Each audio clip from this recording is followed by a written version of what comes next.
Al aire. Buenos días, muy buenos días en México, buenas tardes en España.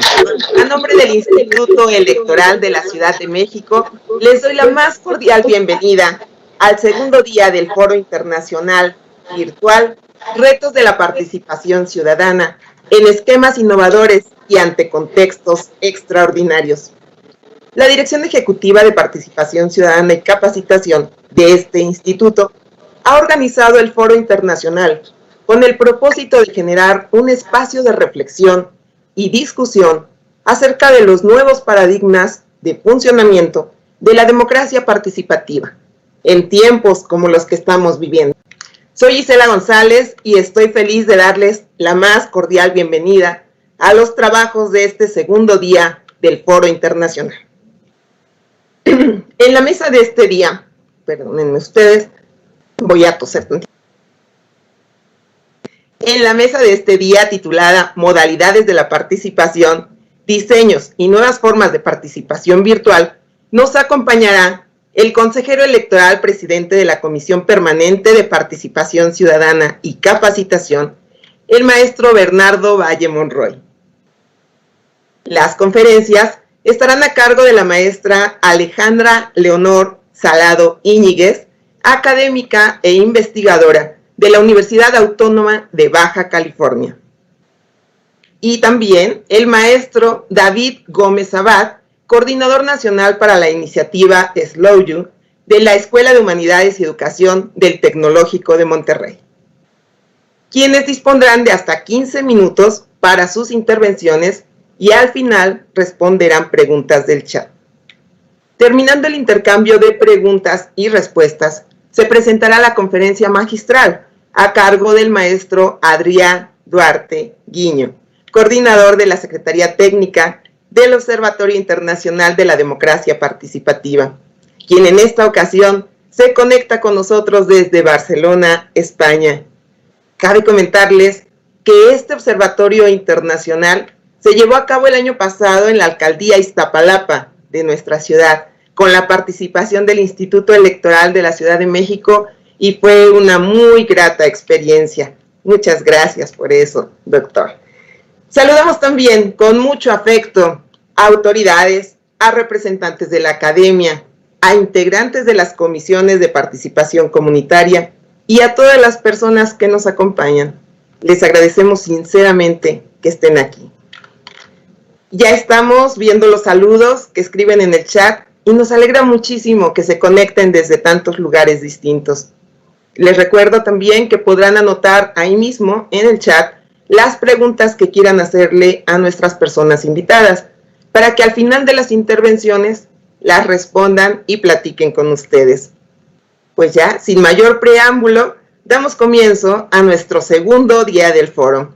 Para moderar las actividades de este día, cedo los micrófonos a la consejera electoral, maestra Carolina del Ángel Cruz, quien les presentará a cada conferenciante y moderará el foro a partir de este momento. Muchas gracias, querida consejera del Ángel. Adelante, por favor, los micrófonos son suyos.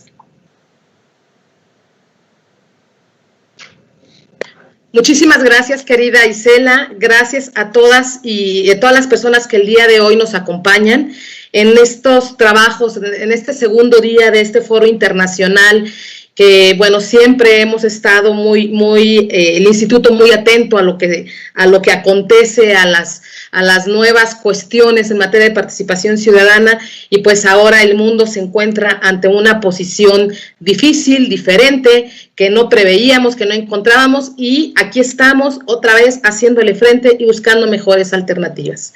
La democracia moderna exige el involucramiento de la sociedad en las actividades de la vida pública y que todas las personas que forman parte de ella participen activamente en la toma de decisiones para la construcción de una ciudadanía más íntegra y completa. En este proceso de fortalecimiento de la participación ciudadana en nuestra ciudad y con ello la consolidación democrática, se hacen necesarios mecanismos e instrumentos que faciliten a las personas el hecho de poder involucrarse en los acontecimientos de su entorno. Pero ¿qué pasa cuando surgen contextos extraordinarios? ¿Qué pasa y cómo se incentiva la participación con limitantes sociales? A partir del contexto actual y derivado de la pandemia provocada por el COVID-19, se hacen necesarios espacios de reflexión para la generación de propuestas que contribuyan a desarrollar nuevas modalidades de participación ciudadana a partir del uso de tecnología, de la información y de la comunicación. Y es por eso que, como el día de hoy, como nos comentaba Isela, el día de hoy contamos con grandes personalidades, grandes personas expertas en estos temas de participación ciudadana, de tecnologías de la información, y que han dedicado su vida al estudio y al análisis de la participación ciudadana a nivel mundial. Yo voy a empezar le vamos a dar el uso de la palabra al maestro David Gómez Abad, no sin antes decirles una breve semblanza de él. Es coordinador nacional para la iniciativa Slow You de la Escuela de Humanidades y Educación del Tecnológico de Monterrey. Actualmente se está doctorando en Antropología Social y Sociología por la Universidad Complutense de Madrid. Es maestro en Estudios Sociales de la Ciencia y la Tecnología por la Universidad de Salamanca. Destaca como especialista e investigador social con experiencia en la coordinación de proyectos de innovación social como el Observatorio para la Ciencia Ciudadana de España, proyectos en el Media Lab Prado en Madrid, dirigiendo el proceso de documentación de la segunda edición del proyecto experimental Distrito o el rediseño del servicio social en el nuevo modelo educativo TEC 21 del TEC de Monterrey.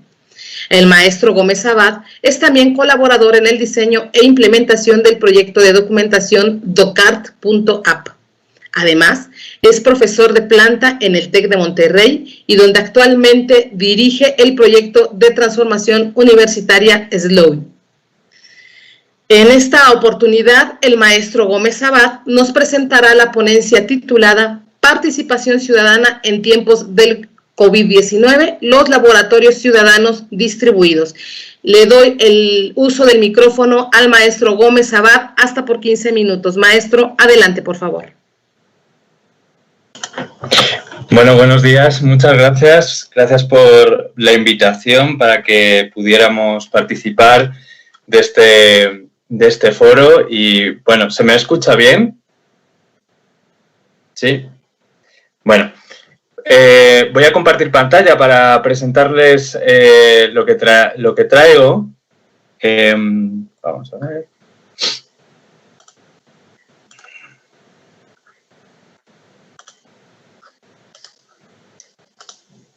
Ahí estamos. Ok. Bueno, pues entonces se ve bien ya la pantalla, ¿verdad? Se ve la presentación. Genial. Bien. Ok.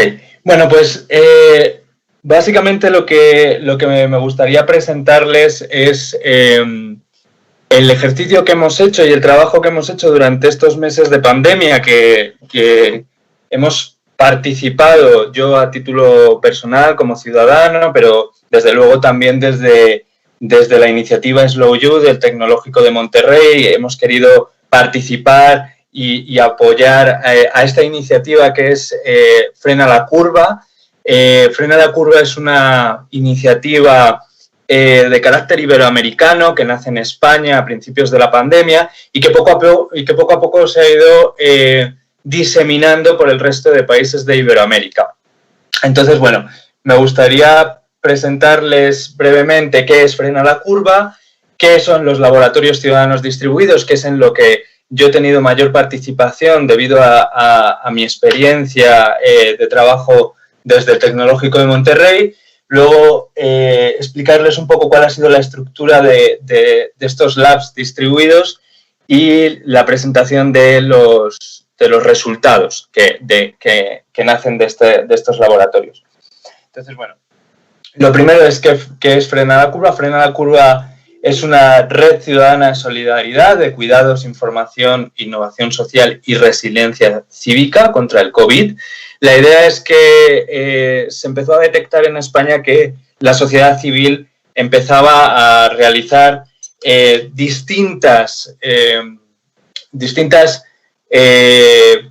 proyectos, distintas iniciativas de carácter ciudadano, es decir, que no provenían desde las instituciones públicas ni de las instituciones privadas, sino que más bien era la sociedad civil organizada que empezaba a realizar una serie de proyectos, una serie de iniciativas de forma autónoma. Entonces, Frena la Curva es un ejercicio que de lo que se trata es de visibilizar toda esa innovación social, toda esa innovación ciudadana que se produce como reacción ante la pandemia del coronavirus.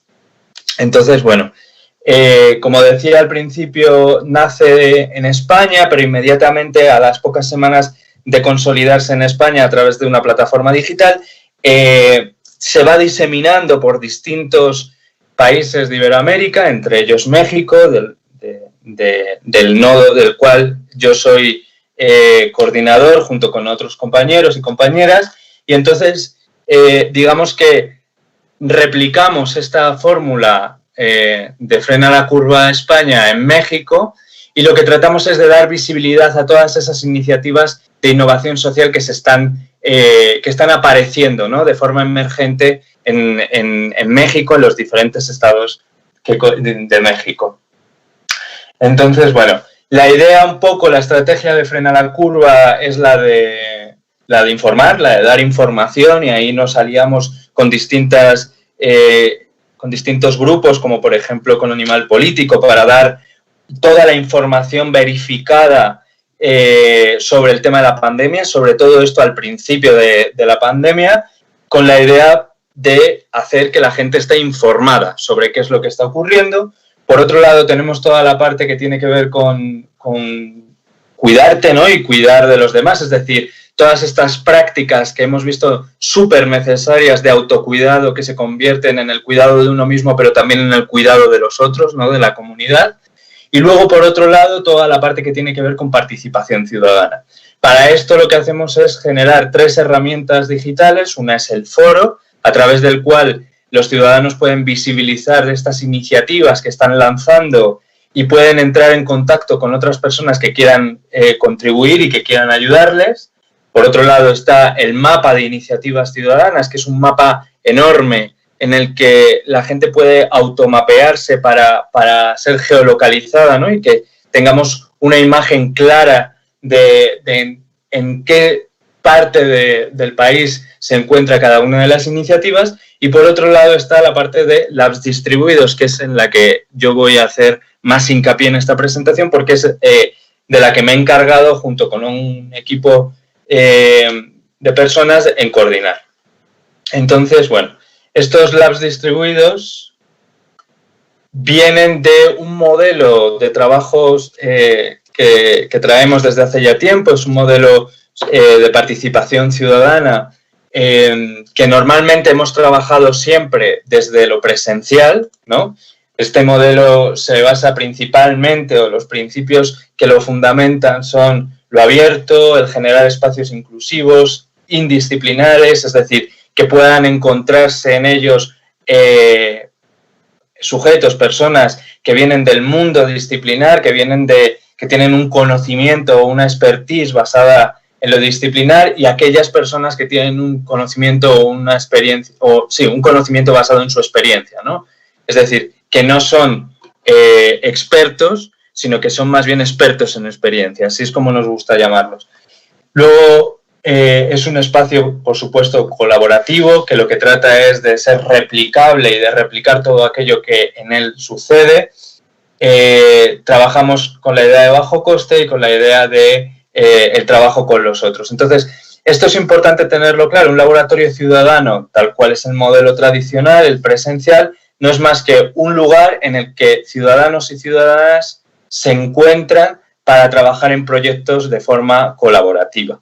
Eso es, digamos, el resumen de lo que sería un laboratorio ciudadano. ¿Qué ocurre? Que en tiempos de pandemia lo que hemos tenido que hacer es migrar este modelo al mundo digital, ¿no?, al espacio digital. Entonces, en un laboratorio ciudadano, pues lo que se produce es experimentación, aprendizaje, escucha, diálogo, redes, comunidades, trabajo colaborativo y, en definitiva, hacer ciudadanía con las manos. ¿Qué ocurre cuando tenemos que migrar todo este trabajo hacia un entorno digital? Pues que tenemos que empezar a tener en cuenta todo aquello que implica el hecho de que tenga que ser a distancia, que tenga que ser descentralizado y que aúne o que más bien afronte una problemática común a todos, que es el tema del COVID. Entonces, digamos que la temática que ha traído este Lab distribuido, esta primera edición del Lab distribuido en México,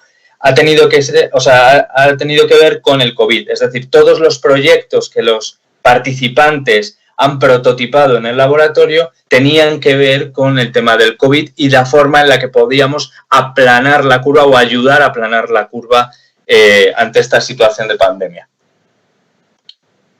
¿Cuál es la estructura de un laboratorio distribuido entonces? ¿No? Pues la infraestructura humana tiene que ver primero con una serie de roles, ¿no? de aquellas personas que están produciendo el laboratorio, que tiene que ver con unos mediadores que ayudan a que los equipos puedan trabajar, es decir, generan las condiciones de cuidados necesarias para que la ciudadanía pueda participar en estos laboratorios.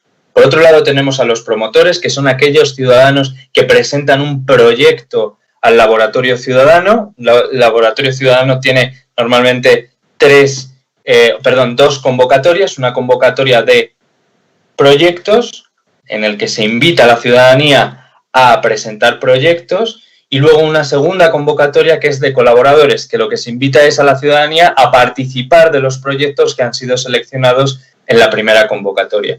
Como ven, entonces, tenemos el rol de mediadores, que son quienes ayudan, el rol de promotores, que son quienes presentan el proyecto, el rol de colaboradores, que son todos esos ciudadanos que participan de los proyectos que han sido presentados, y luego tenemos la figura de mentores, que son esas personas que se encargan de acompañar los proyectos de una forma más, como si dijéramos, experta. Este es el espacio que dejamos a los expertos disciplinares para que ayuden a acompañar y a desbloquear a estos equipos en su labor de prototipado durante el laboratorio ciudadano. La agenda del laboratorio pues tiene que ver primero con, aquí lo pueden ver, el laboratorio ciudadano duró exactamente una semana, del viernes 8 al sábado 16 de mayo. Tenemos la bienvenida, presentación de proyectos en el que la gente se encuentra, se conoce y empiezan ese trabajo que tiene que ver con la convivencia. Y esto es importante resaltarlo porque en un laboratorio ciudadano lo que tratamos es de establecer o de explorar la relación que existe entre convivencia y conocimiento, ¿no? Y producción de conocimiento.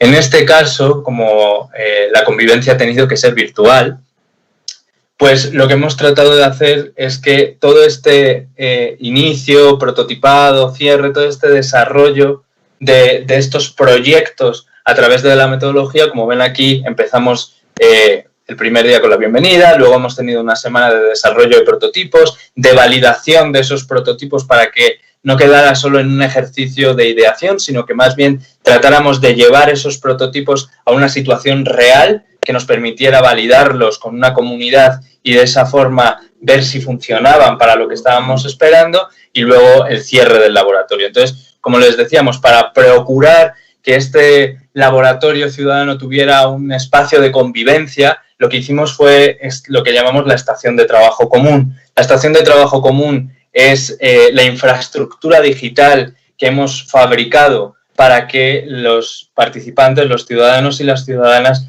pudieran encontrarse de forma virtual, obviamente, y pudieran desarrollar sus prototipos de forma colaborativa. Entonces, nada, simplemente como para enseñarles esta parte que tiene que ver, porque puede ser que haya quien le interese hacer algún laboratorio distribuido, pues es un poco para enseñarles, esto sí que es las entrañas del laboratorio, ¿no? Aquí tendríamos pues todos los proyectos, cada uno de ellos, con todo el trabajo, con todos los colaboradores que han participado de cada uno de los proyectos, y luego lo que hemos ido generando ha sido una serie de salas de encuentro en la plataforma Jitsi, que es una plataforma para hacer reuniones, para que constantemente esas salas estuvieran abiertas y quienes estuvieran participando en cada uno de los proyectos pudieran entrar a estas salas para encontrarse y dialogar, y sobre todo para producir estos prototipos, ¿no? Luego también tenemos pues una serie carpetas que ha servido para que todos los equipos pudieran compartir materiales y realizar la documentación necesaria para que esos prototipos queden en abierto y luego se puedan replicar posteriormente. Voy a pasar entonces un poco para que vean en qué ha consistido. Teníamos, bueno, pues esto es un poco para que vean, ¿no? Cómo eran estas salas de encuentro, cómo todos y todas nos encontrábamos diariamente para poder participar, ¿no? Para poder desarrollar propuestas de forma participativa que nos ayuden a aplanar la curva aquí en México. Un poco los datos de este laboratorio son los siguientes.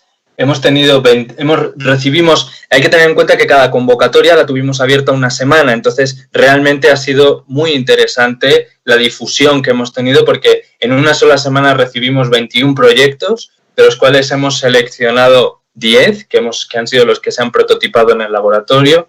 Tuvimos 110 colaboradores que se unieron al laboratorio ciudadano. Contamos con la inestimable ayuda de 9 mediadores, 7 mentores nacionales e internacionales. Eso ha sido una de las ventajas, ¿no?, que ha tenido esto de hacer un laboratorio ciudadano distribuido o virtual, que es el hecho de que podemos invitar sin costo, sin apenas costo, a personas de muchos países, ¿no?, para que participen del laboratorio como colaboradores, como mentores. Tenemos, bueno, un poco una nube ahí de saberes y de conocimientos que pueden ver de quiénes han participado, cuáles eran sus perfiles, gente que venía desde el mundo de la cultura, pasando por el mundo de la educación, de la ingeniería, de las ciencias sociales, personas que venían, por supuesto, de la medicina, ¿no?, que ha sido muy interesante reunir todos estos perfiles en el trabajo colaborativo, ¿no?, para que de esa forma se hayan desarrollado prototipos, digamos, indisciplinares, interdisciplinares, ¿no?, y transdisciplinares, que es lo más interesante de esta propuesta, el reunir perfiles tan distintos alrededor de una sola problemática. Los participantes que hemos tenido, pues un poco para que vean de dónde venían, de 11 estados distintos de la República, desde, pues ahí tienen, ¿no?, Ciudad de México, el Estado de México, Monterrey, Guadalajara, Puebla, Sinaloa, Quintana Roo, Yucatán, Baja California, Hidalgo y Morelos. Y luego también hemos tenido participantes, colaboradores, que han venido de otros países, como de Colombia, de Uruguay, de Chile y de España. Yo creo que ha sido para haberse montado en tan poco tiempo esta experiencia, ¿no?, porque realmente en menos de un mes montamos un laboratorio ciudadano, tuvimos muy poco tiempo las convocatorias abiertas y, sin embargo, hemos recibido mucha colaboración, mucha participación y mucha ayuda de todos lados, ¿no? Y bueno, pues un poco para que vean, y ya voy terminando, que creo que quedan 2 minutos, para ir terminando, quiero enseñarles la página web de Frena la Curva y más concretamente aquella que tiene que ver con los labs distribuidos. Como ven, Frena la Curva México es una página web en la que pueden encontrar información sobre el tema del COVID, ¿no?, información verificada por Animal Político, pero también por el propio gobierno de México.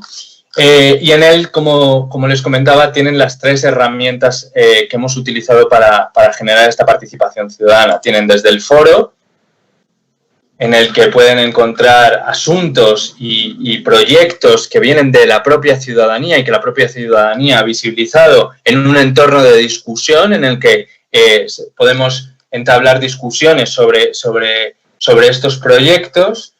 Luego tenemos el mapa, que el mapa,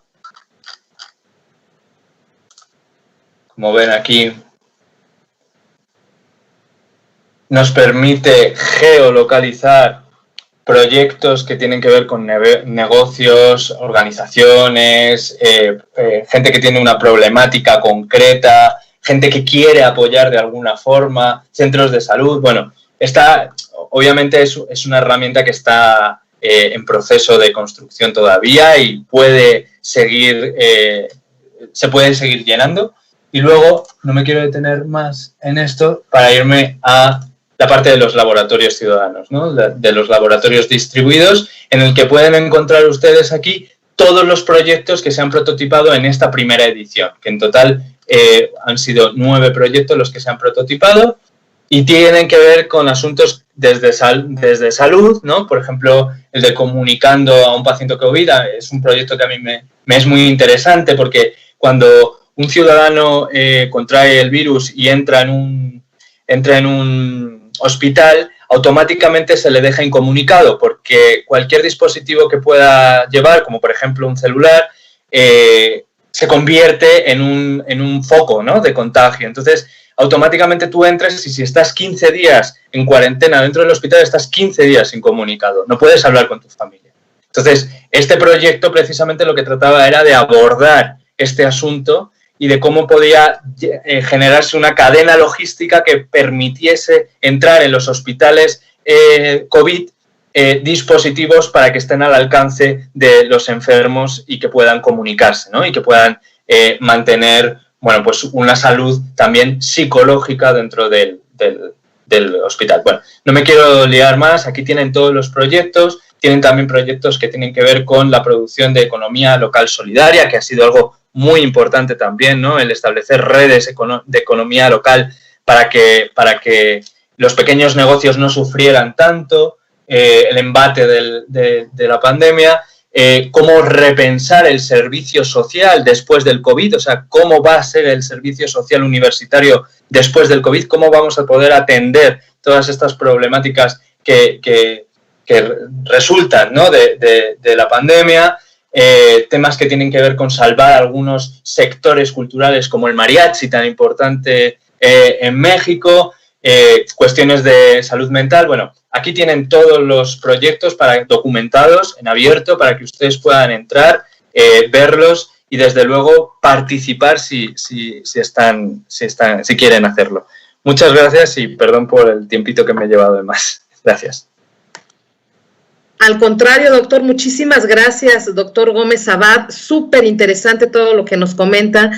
Seguro habrá oportunidad de que lo platiquemos más a fondo y de los resultados que están arrojando estos laboratorios, que si bien los laboratorios per se no son nuevos ni con usted ni en el TEC, pues sí, la migración a la situación virtual me parece que es muy interesante y de llamar la atención los resultados que arrojen. Valdrá la pena hacer el análisis correspondiente. Mil gracias. Y ahora toca el turno de escuchar a la maestra Alejandra Leonor Salado Iñiguez. Permítanme leerles una breve semblanza. Es doctorante y maestra en estudios sociales en la línea de procesos políticos por la Universidad Autónoma Metropolitana, Unidad Iztapalapa. Es licenciada en Ciencias Políticas y Administración Pública por la Universidad Autónoma de Aguascalientes. Actualmente se desempeña como profesora e investigadora de tiempo completo en la Facultad de Economía y Relaciones Internacionales de la Universidad Autónoma de Baja California. Fue consejera electoral distrital del IFE-INE en Aguascalientes del 2011 al 2017. Y desde el 2018 es consejera electoral local en el Instituto Nacional Electoral en ese mismo estado. Ha desarrollado actividades de docencia a nivel licenciatura y posgrado en la Universidad Autónoma de Aguascalientes, así como en la Facultad de Ciencias Políticas y Sociales de la Universidad Autónoma de Baja California. También ha participado como ponente en diversos congresos nacionales e internacionales. Sus líneas de investigación son democracia, gobernanza e integridad electoral, participación política de las mujeres y coaliciones electorales subnacionales. Agradecemos infinitamente a la maestra que haya aceptado la invitación para estar el día de hoy aquí con nosotras y con nosotros para compartirnos la ponencia titulada Desafíos para la implementación de mecanismos alternativos de participación ciudadana en contextos extraordinarios. Maestra, es suyo el micrófono. Gracias, consejera Carolina. ¿Se escucha ahí bien? Solo verificar. Gracias. Hola, ¿qué tal? Buenos días a todos y a todas. Me siento muy complacida de acompañarles el día de hoy y quiero felicitar al Instituto Estatal Electoral, al Instituto Electoral de la Ciudad de México por la invitación al presente foro, y también quiero agradecer al consejero Bernardo Valle Monroy y a la consejera Carolina del Ángel Cruz así como al personal y a la Dirección de Participación Ciudadana y Capacitación que hicieron posible la realización de este evento. Sé que han estado trabajando duro para poder realizar estas mesas de discusión y de diálogo y reflexión con respecto a la temática que hoy nos ocupa. En este sentido, la presentación que el día de hoy haré tiene que ver tanto con mi experiencia en la academia, pero también con mi participación en los diferentes procesos electorales como consejera de la Autoridad Nacional. Entonces, primero, insisto, me parece muy importante este espacio de diálogo y de reflexión que propone el Instituto para poder, digamos, interactuar con las y los ciudadanos y así poder encontrar, sobre todo, soluciones o alternativas ante una crisis y una emergencia como la que hoy nos ocupa. En este sentido, en comunidades políticas grandes como las nuestras, que abarcan sociedades complejas, los mecanismos institucionales necesarios para producir resultados socialmente eficientes requieren más sofisticación. La actual crisis global a la que nos enfrentamos exige modificar las formas en cómo nos relacionamos y plantea el desafío institucional de normar y rediseñar los procesos y logísticas administrativas, así como involucrar a instituciones públicas y privadas o desde la iniciativa ciudadana, como sucedió en el proceso electoral del 2018, donde tuvimos diferentes problemáticas. Una de ellas que sigue presente al día de hoy en los procesos electorales es el tema de las noticias falsas, las fake news, y cómo se han combatido. En 2018 hubo una iniciativa que en conjunto, las autoridades y la iniciativa ciudadana, se generó un vínculo de comunicación para poder verificar, ¿no? Esta iniciativa que se llamaba Verificado, para poder verificar la información, ¿no? Y digamos, aclarar ciertas dudas de los ciudadanos y sobre todo fomentar la certeza y la confianza en los procesos electorales. En este sentido, quiero recalcar que si bien en nuestro país hemos logrado avances democráticos importantes, sobre todo en lo que tiene que ver con la gestión electoral y con la calidad de los propios procesos electorales. Sin embargo, la experiencia en la materia nos demuestra que la democracia es un proceso inacabado, que bien puede tener avances, pero también retrocesos en áreas, y aquí quiero hacer énfasis, ¿no? En áreas que pensábamos que ya estaban superadas. Por ello, la actual crisis global representa un desafío para las democracias, ya que en situaciones de emergencia, los ciudadanos son susceptibles y están dispuestos incluso a renunciar a ciertas libertades y derechos que ha costado mucho ganar, como han sido los derechos político-electorales. Y por otro lado, también están dispuestos a delegar decisiones públicas en espacios que ya se habían conquistado por la ciudadanía, como son estos mecanismos de participación de democracia directa. Todo esto con tal de detener o de mitigar la amenaza que implica la pandemia. Ahora bien, en este contexto, la decisión de suspender o postergar elecciones afecta los derechos de la ciudadanía, ya que no podrán elegir a sus representantes en las fechas programadas. Esto agrega incertidumbre sobre los tiempos en el calendario electoral y sobre todo con respecto a la logística o a los procedimientos que se tendrán que implementar dadas las medidas de sana distancia.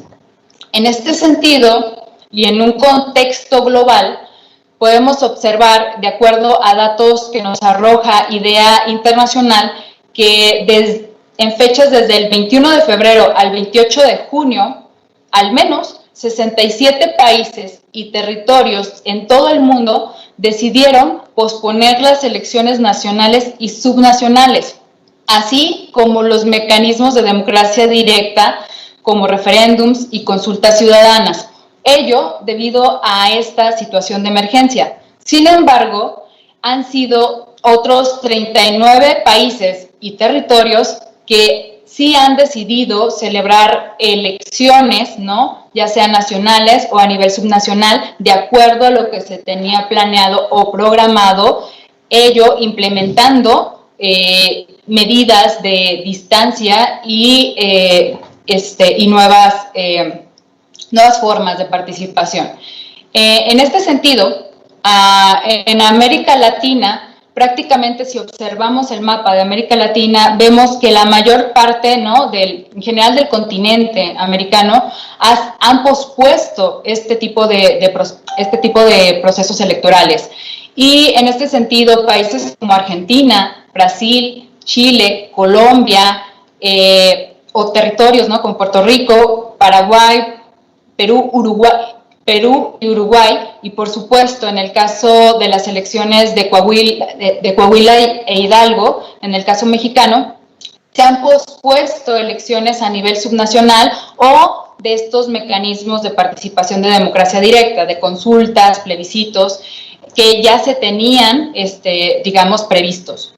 Sin embargo, hay países que se han visto todavía más afectados, como es el caso de Bolivia, que prácticamente tiene un gobierno interino y que se estaba, digamos, dando los tiempos para que se pudiera organizar un nuevo proceso electoral. Entonces, con la llegada de la pandemia o de la emergencia, este proceso se ha tenido que postergar aún más.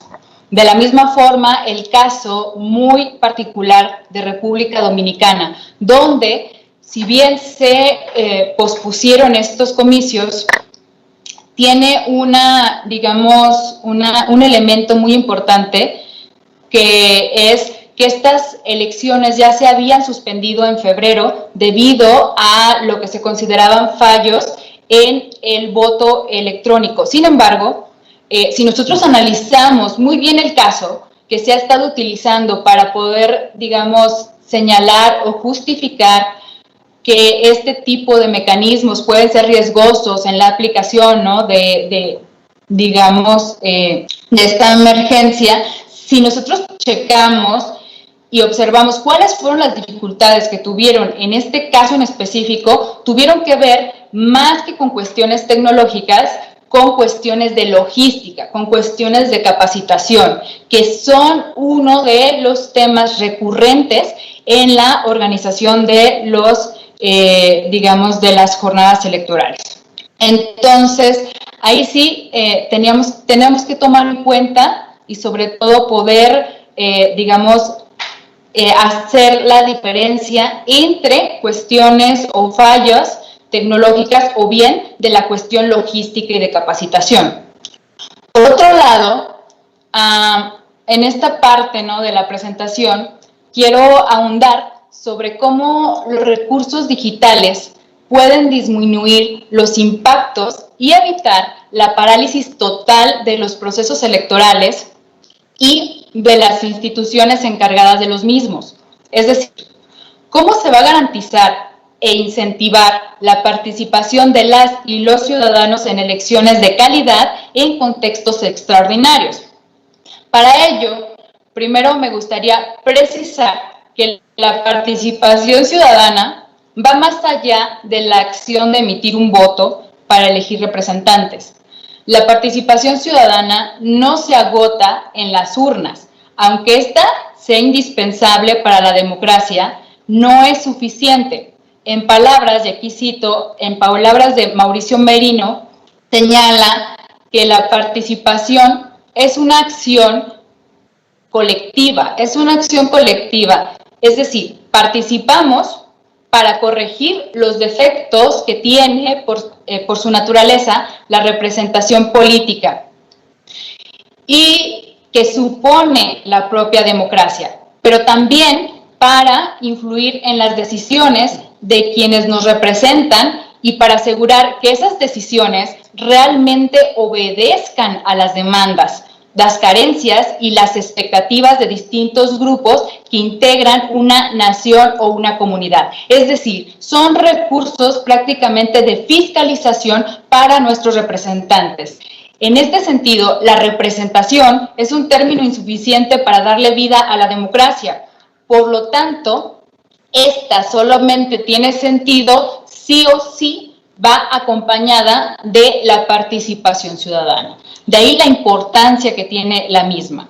En este sentido, si bien entendemos que la participación ciudadana tiene diferentes dimensiones, una dimensión institucionalizada prácticamente le corresponde tanto a las autoridades electorales nacionales y locales la organización de elecciones y representantes, o bien estos ejercicios mediante mecanismos de democracia directa, como ya había hecho referencia, ¿no? Las consultas, los plebiscitos, el referéndum, donde los ciudadanos pueden participar, ¿no? Siempre y cuando estos vengan, ¿no? O sean propuestas o inquietudes desde la ciudadanía, que eso hay que ser muy enfáticos en esta parte. Ahora bien, en nuestro país, en este caso y en este tema, hay algo que quiero recalcar, sobre todo en esta discusión que tenemos con respecto al uso e implementación de las tecnologías. Podemos caer en la trampa de querer implementar, tecnologías, aplicaciones o recursos tecnológicos que, no se encuentren regulados o normados.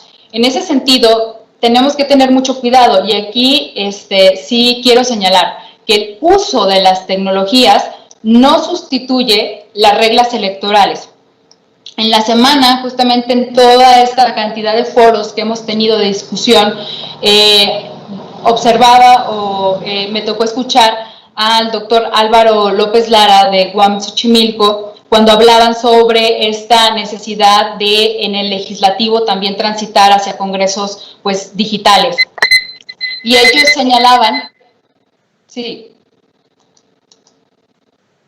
¿se acabó mi tiempo? No, ok. Y ellos señalaban, ya voy a cerrar.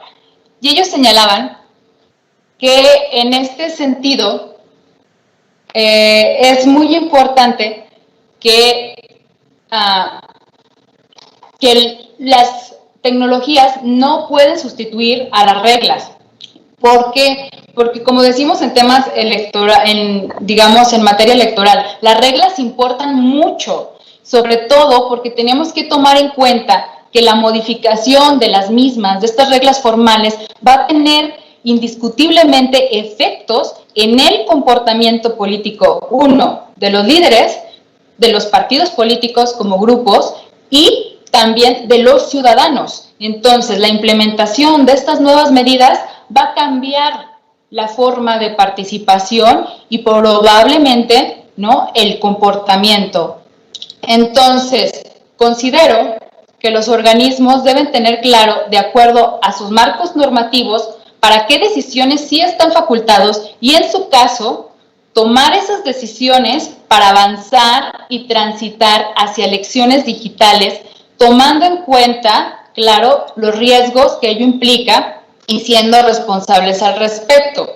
Ejemplo, ahora en esta contingencia se implementó por parte del Registro Federal de Electores, que es una área consolidada de nuestro sistema electoral, la emisión de constancias digitales de situación registral. Estas constancias, prácticamente su objetivo es poder, servir como una medida temporal para que los ciudadanos puedan contar con un documento de identificación para ciertas instituciones como las instituciones bancarias. También se tomó la medida de, de cambiar los tiempos de vigencia de la credencial para votar a partir aunque la credencial se venciera en 2019, al menos tendremos hasta septiembre esa credencial sí, hasta septiembre de este año esa credencial seguirá siendo válida. Sin embargo, estas medidas no alcanzan para los ejercicios de elección, ya que esta cédula digital no tiene, digamos, validez para poder votar. En este sentido, y con esta medida, quiero señalar y ponerlo de ejemplo de que los últimos informes, incluso ayer que se dio una reunión de trabajo de los sistemas tecnológicos en el propio INE, señalaban que gran parte, un porcentaje muy alto de las solicitudes que hacen los ciudadanos han sido rechazadas. Y han sido rechazadas porque los ciudadanos no han podido prácticamente llenar de forma adecuada la solicitud o no han anexado los documentos que se requieren, no ponen la CURP, o sea, por fallas en la propia, digamos, en las propias solicitudes. Eso me parece muy importante de tomar en cuenta, de que este tipo de mecanismos o este tipo digamos, de herramientas tienen que estar acompañadas de una pedagogía digital hacia el ciudadano, ¿no? Prácticamente es lo que hacen las instituciones, pero se tienen que redoblar los esfuerzos en explicar y volver a explicar los procedimientos. Entonces, todo esto para decir que la implementación de nuevos instrumentos debería de ir acompañados, de la capacitación del personal y también, como decía, de la capacitación de los ciudadanos para poder desarrollar esto que señalábamos de la pedagogía digital. En este sentido, algunas de las propuestas para transitar y probar herramientas digitales es comenzar a implementarlas en ejercicios de participación de democracia directa, como las consultas, donde el ISM ha sido innovador al respecto y cuenta ya con experiencias de ejercicios donde han utilizado diferentes métodos de votación. Esto va a ser muy importante. ¿Qué instituciones ya estaban adelantados en este proceso, que tenían ciertas experiencias? Eso es una, digamos, cualidad de la propia calidad de las instituciones y además están en ventaja para poder responder ante estas situaciones de emergencia. Ahora, durante los últimos procesos electorales se han utilizado aplicaciones y herramientas tecnológicas que facilitan las tareas, como es el caso de la aplicación que se utilizaba para registrar el apoyo ciudadano para las candidaturas independientes. Sin embargo, este tipo de aplicaciones estaba pensada más que para, digamos, el distanciamiento social, que ahora es lo que requerimos, estaban pensadas meramente para la verificación de información. El reto ahora es utilizar las tecnologías, ¿no?, para el ejercicio del voto y a su vez evitar, ¿no?, que los ciudadanos se encuentren expuestos a un riesgo. Poder generar esa confianza para que la ciudadanía se acerque a votar o pueda, ¿no?, en su caso, votar de manera remota. En este sentido, el voto electrónico en su modalidad remota o como se debería de llamar, o voto por internet, que tenemos que hacer justamente la distinción, ¿no?, entre voto electrónico o voto por internet, parece ser una de las medidas más adecuadas para garantizar la salud de las personas. Ahora, en este entendido de que el uso de las tecnologías deberán ceñirse a lineamientos y prácticas de la gestión electoral, hay ciertos criterios que ya han lanzado digamos, las organizaciones internacionales y que han hecho recomendaciones ante el uso de estos recursos tecnológicos. Estas recomendaciones prácticamente tienen que ver con cuestiones de tomar en cuenta el contexto en el cual se van a desarrollar estos procesos. Por otro lado, se tiene que cuidar que estos procesos o digamos, estas tecnologías sean especificados, ¿no?, cuidadosamente, explicados.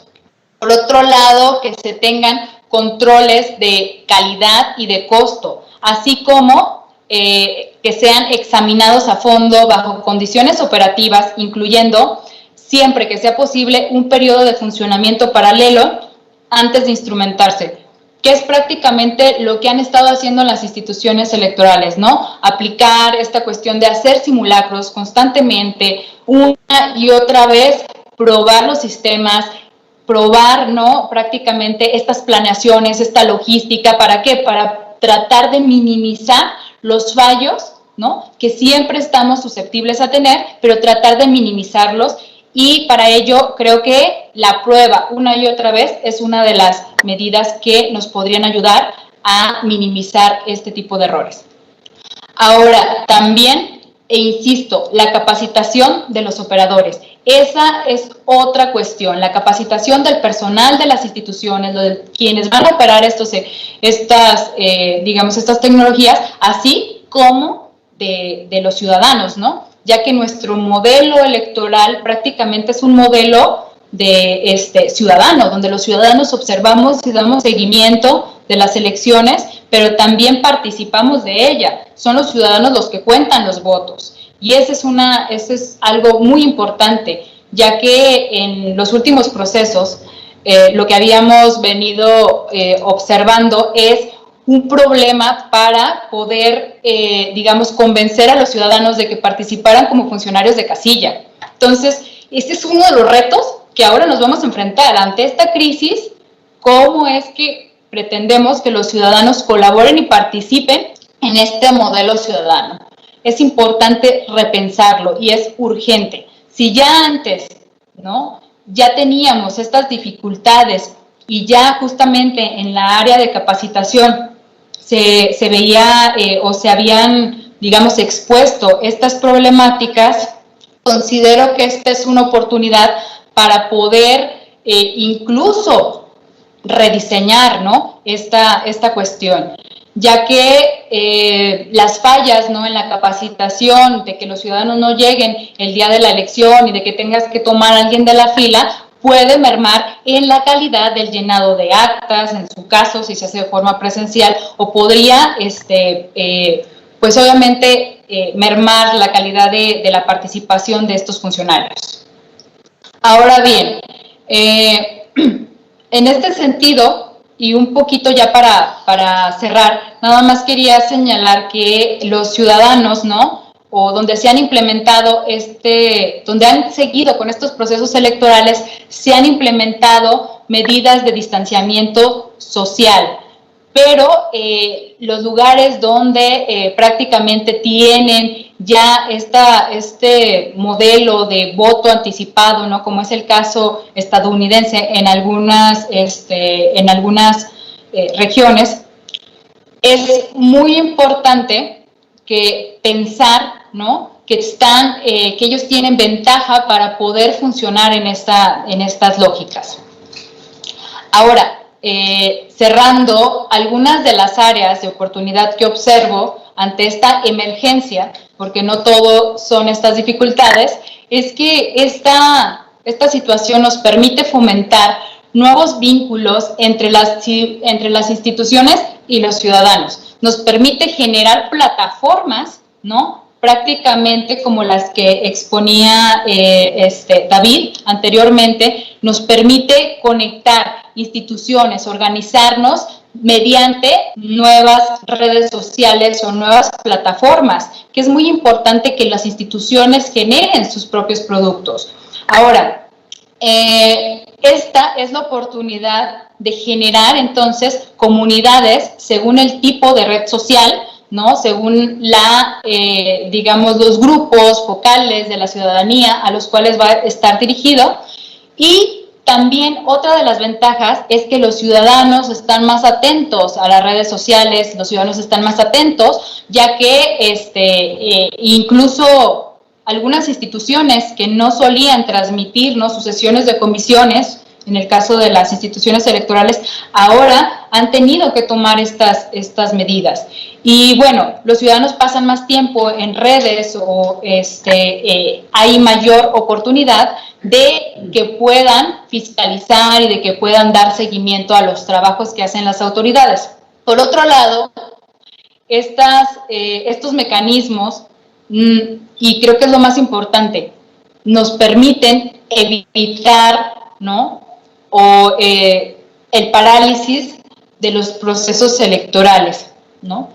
Que esto es, pues, es algo muy importante para una democracia, ya que la extensión, ¿no?, de los mandatos, pues prácticamente podría caer en tentaciones autoritarias. Entonces, considero que no es un tema menor. Y por último, los retos, ¿no?, que tiene la implementación de estas medidas o de recursos tecnológicos es prácticamente generar confianza en la ciudadanía. ¿Y cómo podemos generar confianza en la ciudadanía? Pues prácticamente se tiene que utilizar una pedagogía digital, insisto, se tiene que utilizar la pedagogía digital, explicarle a los ciudadanos, generar confianza, aclarar las dudas, combatir, ¿no?, esta cuestión de las noticias falsas. Sin duda alguna, los actores políticos van a estar en lo suyo, van a estar haciendo su juego y le toca a la institución lidiar con esta situación. Y bueno, hasta ahí dejo mi presentación. Gracias. Maestra, le agradezco muchísimo. Muy interesante es, sobre todo esta parte, esta claridad que debemos tener como ciudadanía de que las tecnologías no vienen a suplir nunca, jamás a las normas, y en materia electoral es mucho más complicado porque nuestro sistema per se es complejo, entonces es complejo no porque se nos ocurra, es complejo porque es necesario, y en ese sentido hay que respetar estas normas que están bien marcadas, y por supuesto sin descuidar tema de fake news y todas las cuestiones que si bien ya eran un hecho, bueno, pues por supuesto no dejan de serlo ahora y tendrán que tener un cuidado diverso. Muchísimas gracias, maestra, y pues ahora es tiempo de saber qué está preguntando la gente que nos está viendo, y tengo aquí algunas de las preguntas que han formulado a lo largo de la transmisión, y les daré lectura, si me permiten, iré una a una. Empiezo por una que le hacen al maestro David Gómez. Javier Escalona y Janos Bifronte le preguntan, ¿ya existían los laboratorios ciudadanos en la Ciudad de México antes de la pandemia? ¿Y cuánto tiempo tienen? ¿Cuál es su periodo de vida? ¿Y en qué temas se enfocaban? Doctor Gómez, maestro Gómez. Sí. Contesto a esta pregunta entonces directamente, ¿verdad? Bueno, sí, digamos que sí, existen desde antes de la pandemia, por supuesto. Digamos que desde el Tecnológico de Monterrey llevamos 3 años ya implementándolos. Lo hemos hecho en distintos estados, desde Monterrey, lo hemos hecho también en Yucatán, lo hemos hecho aquí en la Ciudad de México. Además de eso, hay otras organizaciones como son, por ejemplo, la SEGIP, la Secretaría General de Estados Iberoamericanos, o universidades como la Iberoamericana también, que han la UNAM también tiene un laboratorio de datos abiertos. Digamos que sí que se están dando desde distintas instituciones y desde diferentes perspectivas laboratorios ciudadanos. Como digo, yo puedo hablar de los que hemos hecho desde el Tecnológico de Monterrey, los hemos hecho con temas que tienen que ver con educación inclusiva, con temas sobre cómo repensar la ciudad desde la ciudadanía, temas que tienen que ver, por ejemplo, con el género. Ahora mismo estamos trabajando en un laboratorio ciudadano en Monterrey para tratar temas de género y de violencia hacia las mujeres. Sí, existen previos, y lo que ha tenido la pandemia es que nos ha hecho tener que innovar y ser creativos a la hora de migrar este modelo al mundo digital. Muchas gracias, maestro. Va una pregunta para la maestra Alejandra Salado. Pregunta Raquel Luna Martínez. ¿Qué hacen los países que ya tienen participación electrónica ciudadana para asegurar claridad, contabilidad y libertad en sus votaciones? Adelante, maestra.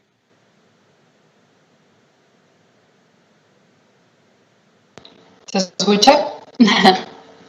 Sí, gracias. Sí, claro.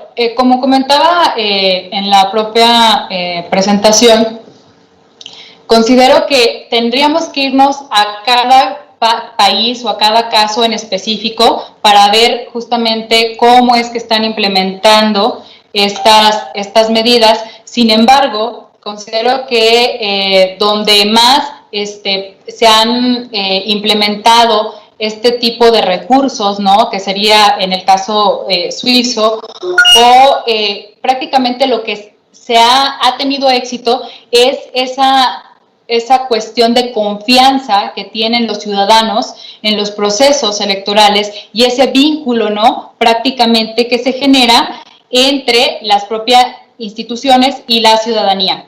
La importancia es que entender que los recursos digitales o tecnológicos pueden tener fallos, sí, pero siempre y cuando las instituciones actúen con transparencia y que haya una comunicación constante y una confianza con la ciudadanía, estos temas se podrían ir resolviendo y solventando en la práctica. Ello no quiere decir que no se tengan que probar este tipo de mecanismos. Entonces, por ahí, no sé si contesté la pregunta.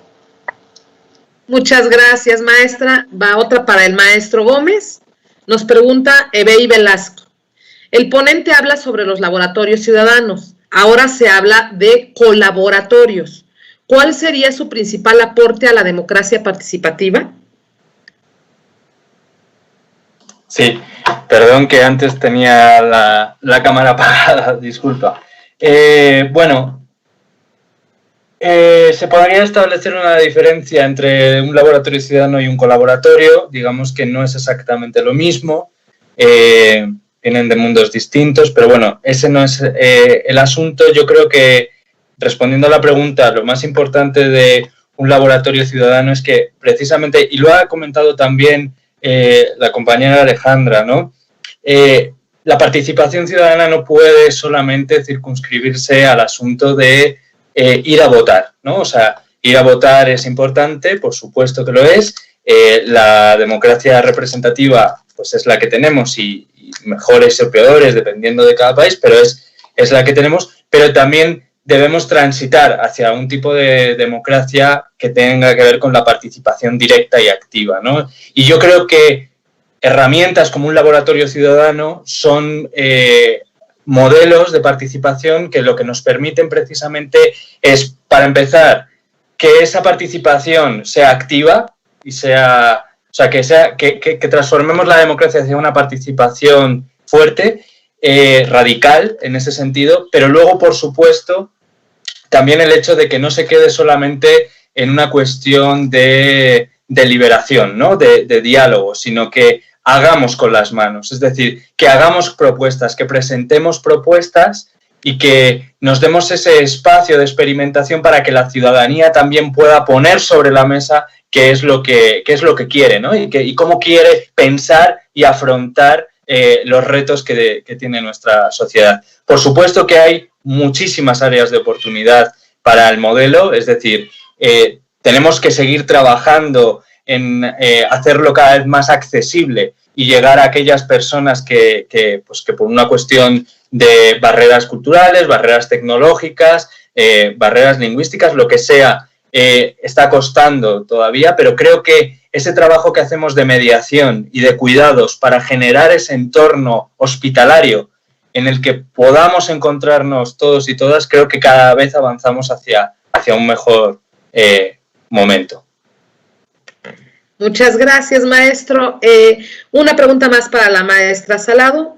Nos pregunta Estela Patricia Truqueje.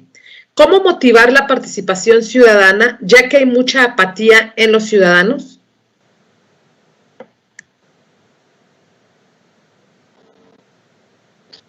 Esa es la pregunta más complicada. Creo que es la pregunta muy complicada, ¿no? Justamente es donde estamos las instituciones, o donde se está desde los propios trabajos. Y entonces, considero que hay buenas iniciativas, ¿no? Sin embargo, tenemos que seguir buscando estos mecanismos de vinculación con la ciudadanía. Tenemos que concientizar al ciudadano de que participar prácticamente o no participar de los, digamos, de los procesos electorales, de cierta forma se está dando un cheque en blanco a los representantes para que tomen decisiones, ¿no?, por nosotros, y prácticamente se están avalando las mismas. Entonces, el sistema está diseñado para que la ciudadanía participe. Si no participa, prácticamente, bueno, pues por ahí tenemos una falla. ¿Cómo incentivarlo? Generando confianza, generando, y pues aquí es, les digo, en esta cuestión de la pregunta del millón, pues es la formación, la educación, ¿no? Que es la educación cívica. Es muy importante concientizar la importancia de participar de las cosas públicas. Entonces, esta sería mi respuesta, pero les digo, creo que justo es donde necesitamos, pues obviamente, generar soluciones, ¿no? Propuestas. Muchas gracias, maestra. Y bueno, para terminar, porque el tiempo es corto, me gustaría hacerles una pregunta que hacen a los dos ponentes, a la doctora y al doctor. Pregunta Marisela Martínez, ustedes me dicen quién quiere contestarla primero o si los dos. ¿Cómo las personas que no tienen acceso a Internet, aquellos que no tienen facilidad de movilidad y las que no tienen ni siquiera un teléfono pueden participar? ¿Alguien desea iniciar? Maestra, adelante. Sí, por eso justo en la presentación decía que las medidas que se tengan que implementar tienen que tomar en cuenta los contextos. O sea, se tiene que tomar en cuenta, ¿para qué? Para no afectar los derechos de las y los ciudadanos. En este caso sabemos que hay una brecha digital, ¿no? Tanto generacional como también en cuestiones de alcance de estos, digamos, de estas conexiones o de estos medios. Entonces, las instituciones tienen que tomar en cuenta esto para no tener esos retrocesos, ¿no? Y entonces implementar, ¿no?, acciones que dejen fuera a ciudadanos y, por lo tanto, violentar incluso, ¿no?, sus derechos. Creo que se tiene que tener mucho cuidado al respecto, y una de las formas que se pueden, digamos, encontrar, ¿no?, en las experiencias precisamente recientes, en los casos, por ejemplo, como en Francia, es estas medidas que tuvieron de distanciamiento social, y, por ejemplo, había una donde se destacaba donde los ciudadanos, ¿no?, de cierta edad o que eran más vulnerables, sobre todo ya sea por cuestiones de enfermedad o por cuestiones de edad, se estaba buscando que no tenían, ¿no?, que participar como funcionarios. Sin embargo, ahí sí tenemos que, les digo, por las propias experiencias, ser muy cuidadosos. Nos ha tocado observar, y en mi acompañamiento que he hecho de la propia autoridad nacional, en la capacitación, de repente había gente que por la edad avanzada realmente le era muy difícil capacitarla, o además porque tenía ciertas condiciones. Sin embargo, ellos querían participar. Entonces, era más complicado. Sin embargo, no se le podía, ¿no?, si había sido sorteado, no se le podía restringir su derecho. Y creo que estamos en esa, digamos, vamos a estar en esa situación, y tenemos que contemplar todos esos elementos para que las elecciones no sean impugnadas o no se metan a algún tipo de digamos, de quejas al respecto. Entonces, considero que eso por una parte. Y por otro lado, otra de las acciones es quizá implementar mecanismos mixtos, ¿no?, hacia grupos focalizados.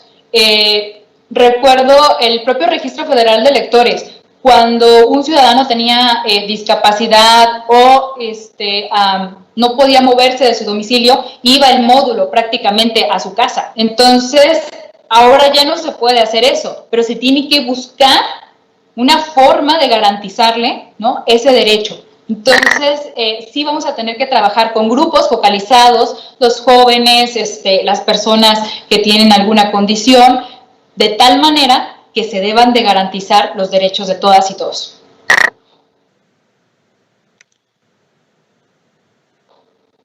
Muchas gracias, maestra. Y bueno, entonces, el maestro Gómez, adelante.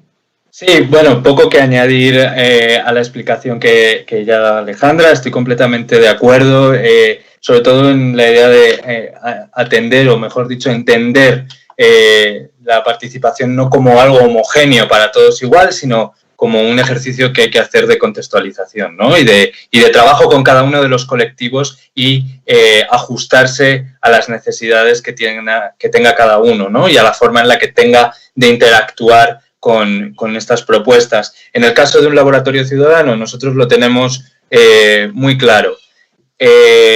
Tenemos un mecanismo que es la mediación, a través del cual lo que tratamos es de hacer llegar a las personas en el caso en el que estén el laboratorio, ¿no? Es decir, si hay personas que tienen un problema de discapacidad, de diversidad funcional, si hay un problema con la brecha digital, entonces tenemos que generar las condiciones de cuidados necesarias para que esas personas puedan también participar y acceder. O sea, la horizontalidad en un laboratorio ciudadano siempre va de la mano de hacer más inclusivo el laboratorio, siempre. Muchísimas gracias, maestro, maestra. Un honor haber moderado estas participaciones suyas. Y con estas respuestas concluimos la primera parte de la transmisión y cerramos así la mesa de trabajo para dar paso a nuestra conferencia magistral. Y nos vamos a disponer a escuchar a nuestro conferencista magistral, el maestro Adrián Duarte Griñó, de quien me permitiré hacer una breve semblanza. El maestro Duarte es politólogo especializado en comunicación, diplomacia entre ciudades, con experiencia e investigación sobre campañas electorales, asesoría política, estrategia política y democracia participativa. Actualmente es coordinador de la Secretaría Técnica del Observatorio Internacional de la Democracia Participativa, el OIDP. Tiene experiencia laboral en recursos humanos, en headhunting, en el campo de las tecnologías de la información y la comunicación. Vamos a escucharlo con mucha atención. Maestro, el micrófono es suyo. Muchas gracias. Buenos días a todos y a todas. ¿Me pueden oír bien? Perfecto. Pues reitero también las felicitaciones para el Instituto Electoral por esta interesante iniciativa de organizar este foro. Creo que es un momento muy importante en el que nos encontramos. De hecho, hace justo 6 meses, un poquito más, estábamos el OIDP en Iztapalapa, en Ciudad de México, que fueron unas jornadas muy interesantes. ¿Y quién podría pensar en ese momento cómo nos encontraríamos ahora, ¿no? Y cuál es la situación actual? Así que realmente es muy importante tener estos debates un poco sobre la pandemia, la crisis, pero también es el momento de repensar un poco el futuro, ¿no? El devenir de nuestras democracias, de nuestras ciudades. Y como comentó también Alejandra antes, creo que es muy importante el momento actual porque hay un riesgo para la democracia, ¿no? Es decir, en contextos de crisis hay el riesgo de que los discursos autoritarios emerjan, el riesgo para los derechos humanos, y es muy importante que sigamos defendiendo la democracia, que sigamos defendiendo los valores democráticos de derechos humanos y de participación. Así que voy a empezar mi presentación. Voy a compartir la pantalla. Así es. Un poco para enfocar la presentación, voy a brevemente presentar un poquito lo que sería el observatorio, un poquito explicar brevemente lo que hacemos, y a continuación voy a centrarme en 2 temas que son un poco las tendencias innovadoras en participación y en democracia, y la última parte que será un poco las iniciativas que están surgiendo en este contexto, ¿no? Iniciativas en contextos extraordinarios. Yo creo que David ya presentó algo muy interesante la iniciativa muy interesante que presentó. Yo creo que es una de las que han estado surgiendo, y un poco pues eso, presentar un poco las oportunidades e iniciativas que han surgido en este contexto, justamente para, en este contexto, pues la importancia de la ciudadanía, del empoderamiento, de la colaboración ciudadana, y tanto de la sociedad civil que emerja como que los gobiernos también abran estos canales de participación y de colaboración ciudadana. Pues así brevemente, el OIDP, el Observatorio Internacional de Democracia Participativa, es una red de gobiernos locales y regionales, una red de alcaldías, de ciudades, de organismos como el Instituto Electoral, que trabajan sobre temas de democracia participativa, y esta red básicamente lo que hace es un intercambio para mejorar y trabajar sobre la democracia participativa. Trabajamos con gobiernos y con sociedad civil y también con la academia. Es un poco el objetivo de combinar lo que sería la parte administrativa gubernamental con la parte de sociedad civil y academia, ¿no? Y un poco el trabajo que hacemos es organizar conferencias, organizar talleres de intercambios de experiencia. Como comentaba, en diciembre pasado estuvimos en Iztapalapa organizando la conferencia anual, que fue un evento muy, muy interesante. Imagino que muchas de vosotras y vosotros estuvisteis participantes. Pues fue un poco esto, ¿no? El debate político entre electos, un poco para debatir cuáles son los retos de la democracia, cuáles son los retos de las ciudades, y también pues un poco debatir sobre experiencias concretas de participación, de cómo se diseñan las políticas públicas desde la participación ciudadana, desde la colaboración, es decir, que no todo sea desde arriba hacia abajo, sino que sea una ciudadanía empoderada que trabaje junto a los gobiernos para elaborar las políticas públicas, pero también para su implementación, es decir, que no solo sea discutir, como comentaba David, no solo deliberación, pero también colaborar en la implementación y también en el monitoreo y en el seguimiento y la evaluación de las políticas públicas, ¿no? Otra iniciativa que tenemos es la distinción Buenas Prácticas, que es un premio anual que damos para reconocer buenas prácticas innovadoras en democracia, que el año pasado en Iztapalapa se reconoció a la Gobernación de Nariño, en Colombia, por una iniciativa de presupuesto participativo, usando tecnología también de móviles y de páginas web. Y también lo que hacemos un poco es incidencia política, es decir, a nivel internacional, cómo lograr este empuje de la ciudadanía y de las ciudades para que en la agenda política esté el debate sobre la innovación democrática, para mejorar la democracia y sobre todo en contextos como el actual, pero siempre, ¿no?, para aprovechar esta red y esta alianza para trabajar conjuntamente y mejorar nuestras ciudades, ¿no? Y eso es un poco, pues, hasta hace unos meses lo que hacíamos, ¿no? Lo que hacía el OIDP y lo que hacíamos, pues, los que trabajamos la participación, ¿no? Que es reunir a personas en salas para discutir, pues aquí son fotos de la conferencia de Iztapalapa, tenemos diferentes talleres con alcaldes, con alcaldesas, con concejales, con expertos y con ciudadanos activos, ¿no? Es lo que estábamos haciendo, lo que hacíamos las redes internacionales, pero también lo que se hacía en muchas ciudades, ¿no? Hoy estaba justo hablando con el responsable de participación ciudadana aquí en Barcelona, la ciudad donde está situada la Secretaría Técnica. Claro, me decía eso. Antes lo que hacíamos era reunir a personas en salas y ahora no podemos hacer esto, ¿no? Es decir, esto es el antes y ahora es lo que estamos haciendo ahora. Es decir, reunirnos a través de plataformas digitales, a través de las diferentes tecnologías que nos permiten, pues, encontrarnos, seguirnos, comunicar, pero sin duda no es lo mismo, ¿no? Pero bueno, es un poco en lo que estamos ahora, que es sobre la marcha, aprovechando obviamente lo que ya se estaba haciendo, pero bueno, un poco respondiendo a la situación, pues conectándonos, ¿no? Y es un poco lo que estamos haciendo desde el OIDP, desde CGLU, que es la Red Mundial de Ciudades y Gobiernos Locales, donde estamos nosotros asentados, y un poco lo que también tienen que hacer un poco, pues, las alcaldías, los institutos electorales, que es un poco, pues, pensar cómo utilizar estas redes, estas plataformas digitales, pues, para que no perder el contacto, ¿no? Es decir, aislamiento físico sí, pero aislamiento social no. Es decir, hemos de seguir conectados pese a que no pueda ser por ahora físicamente, ¿no? También a continuación quiero situar un poco lo que es la Agenda para la Democracia Local, que es un poco nuestra guía sobre cómo entendemos la democracia, ¿no?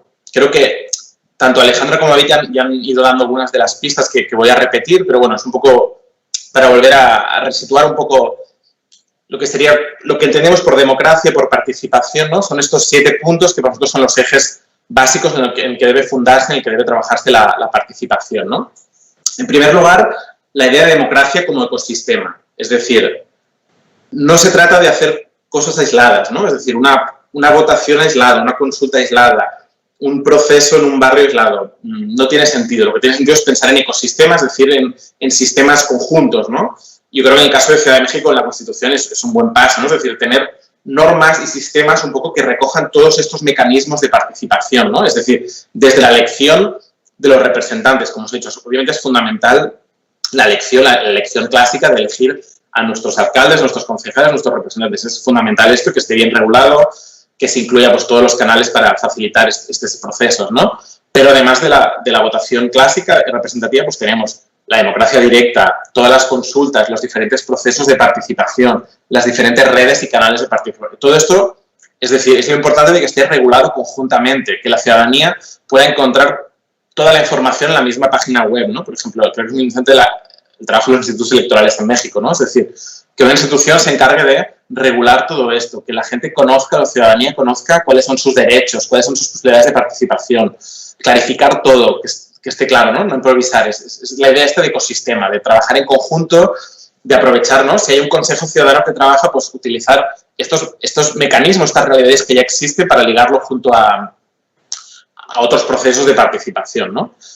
El segundo punto es la inclusión, la inclusividad, que esto también se ha mencionado antes, ¿no? Es decir, hay que pensar la participación para todo el mundo, para todas las personas que viven en una ciudad, en una comunidad. Es decir, si sencillamente abrimos un canal de participación, pero participa la misma gente de siempre, la gente que es muy militante, muy participativa, que es muy positivo, que haya siempre hay una parte de la sociedad que es muy militante, muy activa, es muy, muy bueno esto.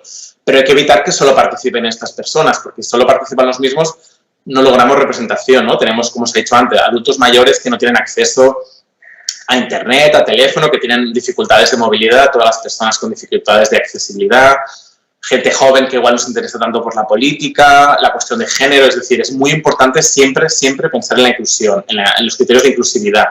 ¿Y esto cómo se hace? Por ejemplo, cuando diseñamos un proceso de consulta, si vamos a organizar reuniones presenciales, es muy importante pensar, si hacemos reuniones a las 11 de la mañana, por ejemplo, ¿quién puede estar participando a esa hora? ¿No? Es decir, hay mucha gente que no tiene la posibilidad de participar en esto. Entonces, es muy importante siempre, pues eso, organizar reuniones pues por la mañana, por la tarde, en diferentes horarios para que todo el mundo pueda participar. Es muy interesante, por ejemplo, pensar en las reuniones que hayan servicios para cuidar a los niños, por ejemplo, que las familias puedan traer a sus niños si no pueden con quién dejarlos, que puedan venir y tengan un servicio de guardería para cuidar a sus niños. Para colectivos realmente que son, ¿no?, más dificultosos de que participen, de jóvenes, pues es interesante pensar en iniciativas, ir a buscar a los jóvenes, por ejemplo, usar el lenguaje, usar las plataformas, ir a los colegios, ir a los institutos, desplazarse a los barrios, ¿no?, los diferentes colonias donde igual no participan tanto. Es importante pues ir sobre el terreno y acercar a la gente, ¿no?, ir hacia los que no pueden participar y facilitar que vengan, ¿no?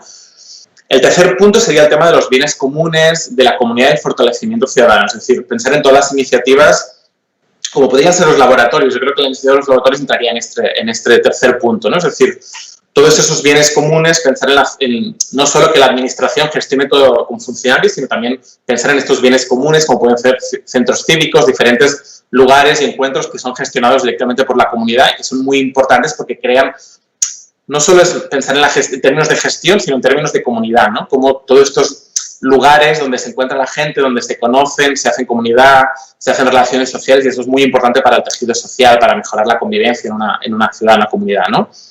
El punto 4, el punto de las infraestructuras digitales, que es lo que estuvimos hablando antes, ¿no? Es decir, todas estas plataformas digitales que ahora, en este contexto, obviamente, toman una importancia fundamental, ¿no? Es decir, pensar en cómo diseñamos plataformas digitales que sean accesibles, que sean fáciles, pensar en términos también de Creative Commons, ¿no? Es decir, que estas plataformas sean, intentemos que no sean solo de grandes multinacionales que dominan las redes y las tecnologías, sino también pensemos en criterios de código abierto, de que sean accesibles para la ciudadanía, que la ciudadanía pueda entrar, que realmente criterios democráticos, ¿no? Pensemos estas infraestructuras digitales, eso, en términos prácticos de inclusión y en términos políticos, que sean de código abierto, que sean abiertos, que se compartan, ¿no? A nivel internacional ha habido muchas iniciativas hubo el Cónsul de Madrid, también el de CIEN de Barcelona, ¿no?, que son plataformas digitales que son de código abierto, que otras ciudades, otras comunidades pueden usar, y al final entre todos, entre la comunidad de hackers y de personas que trabajan en temas de diseño, pues ayudan a mejorar estas herramientas y que son muy útiles. El punto 5 es el tema de la evaluación de las políticas de los programas, es decir, es fundamental toda política pública y, por supuesto, en las políticas democráticas y de participación que haya evaluaciones. Sinceramente, estamos siempre mejorando todas las políticas y es muy importante que también las políticas de participación se evalúen muy intensamente, ¿no? Porque si al final hacemos siempre lo mismo, no sabemos realmente cómo la ciudadanía siente, ¿no? Esto es un poco en relación a lo que se comentaba antes de por qué la ciudadanía no participa. Pues es muy importante evaluar, ¿no? Ver quién está participando, quién repite, quién no vuelve a venir a participar, ¿no? ¿Por qué participa? ¿Por qué no participa la gente? Y estos estudios, esta evaluación de cómo está funcionando es fundamental para mejorar y para que esta democracia siga funcionando y adelante, ¿no? El punto 6 es el de la autonomía local en relación con otros niveles, es decir, estamos hablando en este caso de democracia local y es muy importante, obviamente, respetar las competencias locales, ¿no? Es decir, el poder de lo local, el poder de la proximidad, que a nivel local, a nivel de las alcaldías, a nivel de la Ciudad de México, en ese caso, pues haya las competencias y se respeten, ¿no?, para poder implementar pues todo lo que hemos hablado antes, ¿no? Es decir, el ecosistema, para implementar la inclusión. Para todo esto es muy importante que haya una autonomía real política y que se pueda implementar estas políticas, y la coordinación, ¿no? Un poco lo que hacemos en OIDP es conjuntamente, ciudades de todo el mundo, pues trabajar en conjunto para intercambiar y mejorar experiencias y cómo estamos trabajando, pero también a nivel político de esta incidencia, ¿no? De que se respete la autonomía local y se respete esta democracia local. Y finalmente los planes estratégicos para mejorar la calidad democrática, es decir, si realmente vemos que hay problemas de falta de participación, falta de esos grupos que no participan, tenemos en todos los indicadores pues que hay que mejorar la calidad democrática, ¿no? Pues pensemos eso en planes estratégicos, otra vez ligado al punto 1, es decir, no se trata solo de pequeñas cositas, pequeñas iniciativas que también obviamente son muy importantes, pero hay que plantearlo en términos estratégicos. Cuando hablamos de democracia hablamos de una política estructural de ciudad. Es muy importante que a nivel de toda la ciudad, ¿no? Cuando hacemos políticas de salud, pues hay que pensar en términos democráticos. Cuando pensamos en términos de educación, ¿no? Que antes hablaba también de educación cívica, es muy importante, pues cuando diseñemos todas las políticas públicas de toda la ciudad, todas las políticas estructurales, que pensemos de forma estratégica, no solo en el momento, sino estratégicamente para un poco repensar la democracia, ¿no? Estos son un poco los 7 puntos que quería destacar en un comienzo, que es un poco nuestra narrativa, nuestro discurso sobre la democracia local y sobre cómo enfocar esta mejora de la participación ciudadana. Y ya voy a pasar un poco a algunas tendencias actuales de innovaciones democráticas, ¿no? Es decir, cómo se está trabajando en diferentes innovaciones pues, para lograr este empoderamiento, esta participación ciudadana y mejorar la calidad democrática, ¿no? Yo creo que en muchos países, pues eso, hemos visto índices de participación que baja, vemos en muchos indicadores, en muchas encuestas que hay desconfianza hacia las instituciones y un poco pues hay que repensar, ¿no? Qué iniciativas hacemos para un poco volver a ganar esta confianza, ¿no? Y más en momentos de... Esto, digamos, es anterior a la crisis, pero yo creo que también sirve, ¿no? Es decir, son iniciativas que se estaban haciendo antes, pero que hoy más que nunca son fundamentales, ¿no? La primera que os quería comentar son las asambleas ciudadanas seleccionadas por sorteo. Esto es un proceso que empezó un poco en Estados Unidos con los llamados jurados ciudadanos, que un poco la lógica de los jurados de las películas, ¿no? De los jurados judiciales, ¿no? Que se elige por sorteo un grupo de personas para que hagan de jurado en un juicio penal, pero en este caso no hablamos de un juicio penal, sino hablamos de un jurado de ciudadanos pues para decidir, para deliberar, es muy en la lógica de deliberación, ¿no? Es decir, deliberar sobre un tema y proponer propuestas para la ciudadanía, ¿no? En Estados Unidos hay la iniciativa de Oregón, del estado de Oregón, que es el Citizens Initiative Review, que es decir, pues los jurados ciudadanos para ligar un poco los referéndums, es decir, en Estados Unidos, como sabéis, hay muchos referéndums a nivel estatal, y en el estado de Oregón hubo esta iniciativa que cuando hay un referéndum, hay un grupo de ciudadanos que por sorteo están deliberando sobre un referéndum concreto, sobre una ley, y entonces, después de varios días de deliberación, lo que hacen es un folleto informativo que se envían a todas las casas con argumentos a favor y en contra de la votación, ¿no? Es decir, de forma deliberada, es una forma de hacer llegar a la ciudadanía un poco más de información sobre esta votación, pero que no llegue con la competición partidista típica que ocurre en todos los países, sino que realmente sea un proceso hecho por ciudadanos que deliberen, ¿no? Eso fue un poco la iniciativa. Y actualmente las asambleas ciudadanas por sorteo se están desarrollando en muchos países. Por ejemplo, ahora está el ejemplo de la fotografía está en Francia, que hasta hace 2 días estuvo desarrollando una convención ciudadana sobre el clima, lanzada a nivel nacional por el presidente Macron, pero también en Reino Unido, en Alemania, en Bélgica, están desarrollando muchas iniciativas parecidas, ¿no? Que es básicamente seleccionar un grupo de ciudadanos. En el caso francés son 150 personas que son seleccionadas en función, pues, 51% mujeres, 49% hombres, por franjas de edad, es decir, hay un 15% de 18 a 25, 20% del siguiente franja de edad, también en función de ciudadanos que vienen de ciudades de ámbitos rurales, es decir, diferencias de origen geográfico por categoría socioprofesional, y este grupo de personas se reúnen durante una serie de días para discutir sobre un tema, en este caso sobre el tema del cambio climático, ¿no? Entonces vienen expertos, los expertos de diferentes tendencias hacen presentaciones y los ciudadanos deliberan. Entonces, durante muchos días estudian bien estos temas y entre ellos en grupitos, como veis en la foto, grupitos pequeños, hablan entre ellos. Es un poco esto, gente corriente hablando sobre un tema con formación. Obviamente tienen el apoyo de técnicos y de expertos jurídicos, que luego son los que redactan, digamos, unas recomendaciones, y el resultado de esta asamblea es un conjunto de recomendaciones que se han enviado al Parlamento y al Gobierno para que el Gobierno tome la decisión. Obviamente no es para decidir, pero es muy interesante porque es una deliberación En este caso, al hacer por sorteo, evitamos el tema de que no participan grupos minoritarios, porque está participando al final, se consigue que participen jóvenes, gente mayor, gente de diferentes estratos sociales, y es muy interesante en términos de deliberación, ¿no? Del ejercicio de ver personas deliberando. Obviamente son grupos pequeños, no es un impacto grande sobre toda la ciudadanía, pero es muy interesante porque es la gracia esta, ¿no? De tener gente corriente haciendo un informe que servirá para el gobierno, que servirá para los poderes públicos y que al final es un poco de ilustración para el resto de la sociedad y son ejercicios pequeñitos pero que pueden ser muy interesantes, ¿no? Otro ejercicio son los presupuestos participativos temáticos, ¿no? Todos conocéis y todas conocéis los presupuestos participativos que empezaron en Porto Alegre, que se han expandido por todo el mundo, ¿no? Es decir, la ciudadanía hace propuestas concretas y luego son votadas sobre pues, proyectos para la ciudad. Es un poco la idea también, ¿no? Inicialmente de redistribuir, también era la lógica inicial, ¿no? De redistribuir hacia los barrios más necesidades, ¿no? Que la ciudadanía pues lograra que las inversiones municipales fueran hacia los barrios más necesidades y para los proyectos están un poco más abandonados. Pero bueno, al final también se ha ido expandiendo y se ha ido transformando y al final el presupuesto participativo sirve pues para redistribuir, sirve para eso, para que la gente participe, para que se involucre en tomar decisiones y últimamente están mucho de moda los presupuestos participativos temáticos, es decir, sobre un tema concreto, puede ser sobre cambio climático, los de juventud, por ejemplo, ¿no?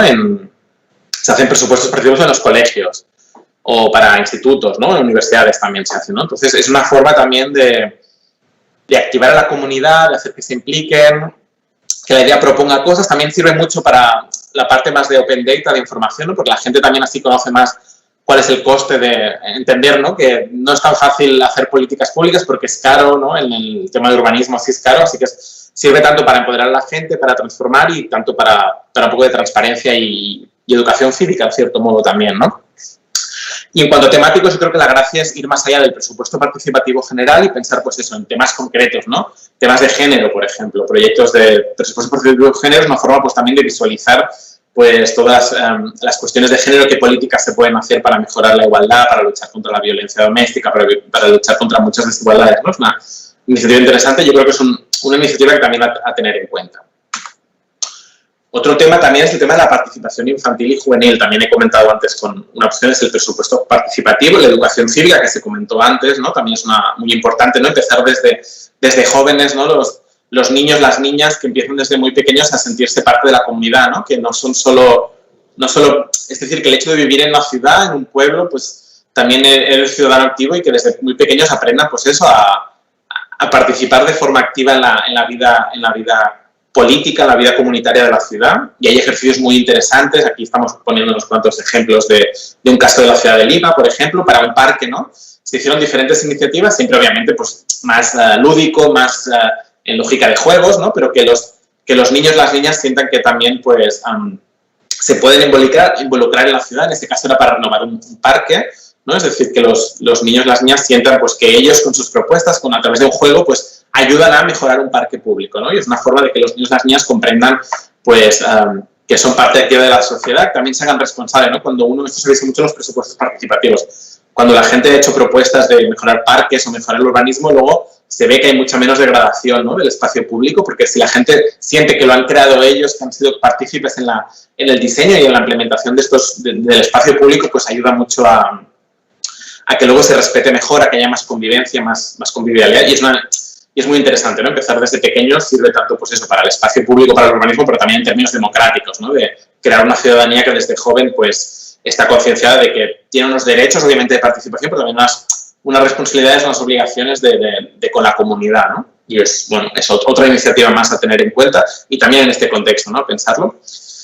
Y otra innovación que también un poco me reitero, ¿no? Pero es importante el tema de la hibridación entre participación digital y presencial. Creo que ya hemos hablado de la participación digital y un poco esto más en lógica pre-pandemia, es decir, se están desarrollando muchas herramientas de participación digital. Nosotros creemos que son fundamental por temas de llegar a públicos que igual no pueden ir a reuniones, no les interesa tanto, sirve mucho para recabar información, sirve mucho para la transparencia, es decir, cuando haces procesos participativos en las webs, en las plataformas, es muy fácil mostrar la información, es decir, quién está participando, qué propuestas, es muy, muy visual y es muy interesante, pero siempre, obviamente, la hibridación es decir eso, es combinar las dos cosas, ¿no? Que haya la web, que haya la plataforma, pero que también haya reuniones presenciales, porque creemos que es muy importante el vernos, el vernos cara a cara, ¿no? El saludarnos, el abrazarnos, es muy importante esto. En este contexto es más difícil, pero nosotros queremos insistir que el digital es fundamental y hay que desarrollarlo, implementarlo sin duda, pero no olvidemos cuando podamos que el presencial es muy importante, ¿no? El ejemplo aquí en la foto es también una especie de presupuesto participativo en la ciudad de Atlanta, en Estados Unidos, que combina las dos cosas, ¿no? Hay la plataforma donde tú puedes proponer propuestas, puedes votar, puedes ver la información, pero sigue habiendo boletas físicas, sigue habiendo reuniones físicas, ¿no? Es un poco la idea esta de combinar las dos formas de participación, ¿no? Y ahora sí, después de un poco enfocar con estos casos más, estas tendencias más, ¿no? Que se están viendo en los últimos tiempos y que esperemos que continúen más allá, ¿no? Y que puedan servir estas innovaciones democráticas para mejorar un poco cómo gobernamos las ciudades, cómo mejoramos la democracia. Un poco lo que era un poco el objetivo de hoy, ¿no? Es un poco hablar de, bueno, pero cómo afrontamos esto en un contexto como el actual, como en los últimos meses, donde nos hemos visto obligados a confinarnos, a evitar las reuniones de muchas personas en espacios sobre todo cerrados. Hay un contexto de crisis sanitaria, pero también, desgraciadamente, todo parece que se refiere a una crisis económica y social muy, muy importante, ¿no? Entonces, un poco algunas ideas, ¿no? Es decir, reiterar que es aislamiento físico sí, pero no social, ¿no? Es decir, necesitamos seguir estando conectados, ¿no? La sociedad necesita seguir estando, necesitamos ver a nuestras familias, a nuestros amigos, también a nuestros vecinos y a nuestros convecinos, ¿no? Así que es muy importante que el aislamiento no signifique realmente un aislamiento social y pensamos en muchas personas que sí que pueden estar solas, adultos mayores, gente que se encuentran pues más solas, ¿no? Que no se hayan visto olvidadas, ¿no? Y también, pues obviamente, la necesidad de cooperar y sensibilizar a la población, ¿no? También el caso de David lo comentó muy bien, las dos cosas. En primer momento, sobre todo, sensibilizar, es decir, que todo el mundo entendiera pues, los mensajes sanitarios que llegaban y los mensajes de coordinación y tal, y también la parte de cooperar, ¿no? Que al final, pues, en fin, muchas iniciativas que han surgido de cómo en este contexto, pues, esas personas que necesitaban ayuda, cómo facilitar hacer la compra para personas que no pueden desplazarse, ayudar a movilizarse a otras personas, a contactarse, ¿no? Todas estas iniciativas, un poco, también desde el OIDP hemos intentado un poco recopilar algunos casos que ahora os presentaré de esto, ¿no? De cómo la sociedad civil ha reaccionado y cómo desde los gobiernos se ha ayudado a coordinar y dinamizar esto, ¿no? Es muy importante que la sociedad civil, es fundamental que la sociedad civil esté activa, esté presente, que surjan iniciativas, pero también los gobiernos, es decir, no deben ser tampoco espectadores pasivos y deben facilitar al final, ¿no? Es un poco, deben hacer un poco la labor de mediación entre la sociedad civil, ayudando, por ejemplo, en plataformas digitales, en software, organizando encuentros como estos, ¿no? Es decir, los gobiernos, las alcaldías, los responsables, las administraciones tienen un deber de, incluso en este contexto, de facilitar el contacto, de ayudar a través de diferentes mecanismos a no perder este contacto y mantener esta dinámica de democracia, ¿no? Porque no puede ser una excusa, es decir, estos meses no pueden ser una excusa no es una pausa para la democracia, ¿no? Como Alejandra comentó también que por temas obviamente de causa mayor, algunas elecciones han sido pospuestas, bueno, en algunos casos pues es justificado, pero es importante que la democracia no puede detenerse, es decir, igual hay que posponer unos meses las elecciones, pero hay que seguir haciendo vida comunitaria, que el debate público tiene que seguir existiendo, es muy importante que no caigamos, pues eso, en discursos autoritarios, en dejar que todo venga desde arriba. La sociedad debe seguir viva, debe seguir activa y el debate es muy importante que siga, ¿no? Así que, bueno, es un poco la dinámica que queríamos hacer. Aquí os comparto algunos ejemplos muy concretos. Ha habido, en el fondo, de todo es muy parecido, ¿no? El primer caso es uno de Grenoble, en Francia, que al final el ayuntamiento montó una plataforma que se llama Grenoble Vecinos-Vecinas, que básicamente permitía esto, proponerse como voluntarios, los que tenían tiempo libre y disponibilidad de voluntarios, por ejemplo, para ir a hacer la compra para personas mayores que eran pues, más, por temas de salud tenían más riesgo, no podían salir a comprar o tenían problemas de movilidad. Proponer ayuda también, pues gente que tenía en casa material médico, hubo casos, ¿no? También de laboratorios que podían pues, ayudar a hacer materiales de tapabocas o diferentes materiales que podían ayudar a distribuir. Y luego había gente que necesitaba ayuda, ¿no? Es decir, la gente, pues los vecinos que tenían dificultades se podían apuntar, obviamente por forma digital, por la plataforma, pero también obviamente había teléfonos y había, por ejemplo, en las escaleras de vecinos había como papeles, la gente podía apuntarse, ¿no? Y esta plataforma al final era un poco el ayuntamiento ayudaba a los ciudadanos a ponerse en contacto entre ellos para ayudarse a colaborar, ¿no? Y también había pues opciones de, además de este encuentro, digamos, ¿no? De punto de encuentro entre los ciudadanos, pues también se ofrecía información y se ofrecía, pues exacto, sensibilización y cooperación. Es un poco la misma lógica, ¿no?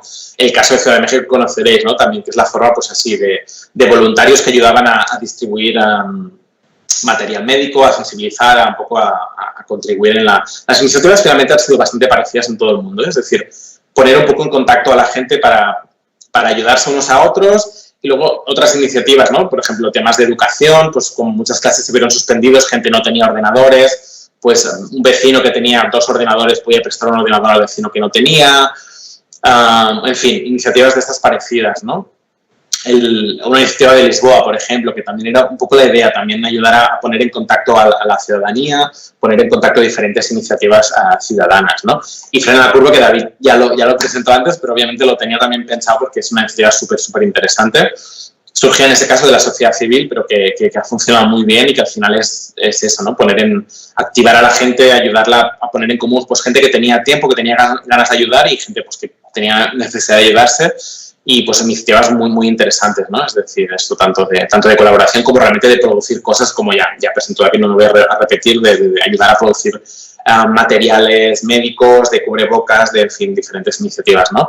Y básicamente han sido estas las iniciativas que se han presentado, es decir, en estos contextos de aislamiento, mantener a través de las plataformas. En otras ciudades había, por ejemplo, teléfonos, porque si la gente no tiene internet en casa, no tiene ordenador, pues que puedan llamar a un fijo, desde allí se le apuntaban para poder colaborar o para ofrecer, para si necesitaban ayuda, ¿no? Es decir, y pensar, pues a veces eso, en un pequeño, una hoja en casa para ayudarse unos a otros.